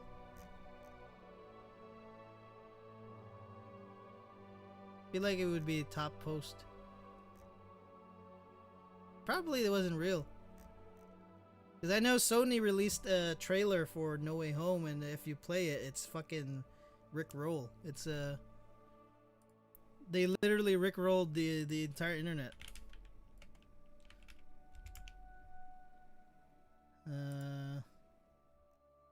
I think they even What do you deleted think it. of the Venom trailer?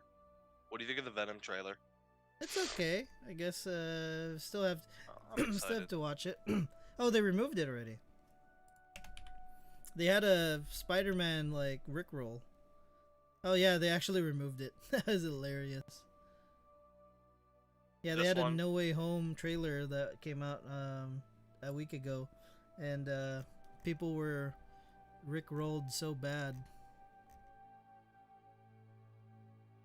Damn. Yeah, I don't see it anywhere. To Boob Maguire. People are. What the fuck are they gonna be doing with the Black Widow movie? She's like already dead. It's so it's like, in between Civil War and like damn, bro. Infinity War. She already dropped in theaters once.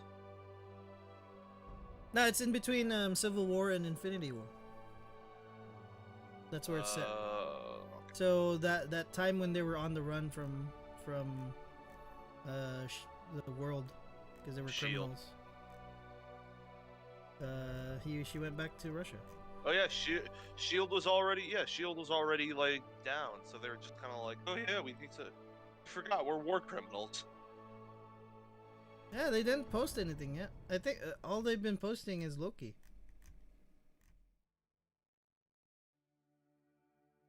Yeah, you probably saw fan art. Damn.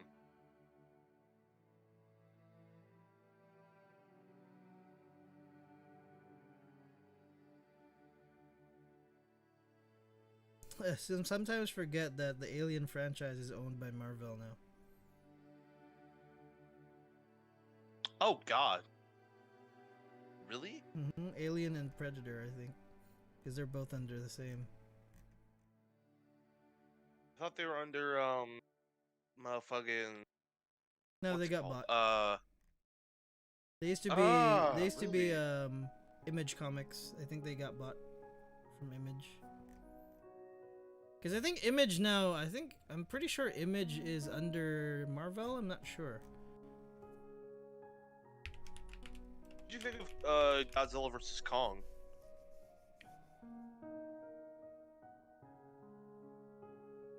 Oh yeah, so they do work with. So Image Comics does work. Oh, they're not under. Okay, I think that's good. Still under Todd McFarlane. Okay, so they haven't been bought out.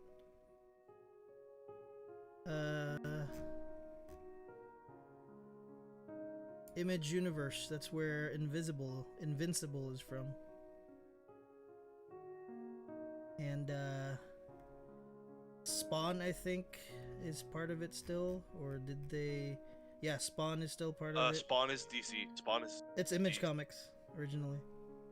They just work with DC a lot. So Image Comic, anything that Todd McFarlane makes is Image Comics because it's his company.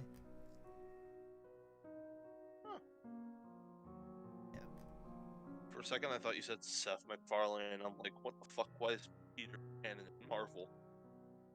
So here, But Spawn. you said Todd. What else is they have? Invincible, obviously. Adventures of Spawn. Huh? Yeah. No, nothing. Just I thought the saying of the Adventures of Spawn just kind of like downplays how fucked up Spawn lore actually is. The thing with Spawn too is he's also a part of some Marvel releases, and he's also part of DC releases because he works sometimes sometimes Batman. Or I think just recently though. I think it was more recent. Marvel and DC have teamed up every once in a while. They have switched sometimes because technically, Teenage Mutant Ninja Turtles is isn't it like co-owned by DC? They're in Marvel games sometimes, and then they're also in Marvel comics. But yeah.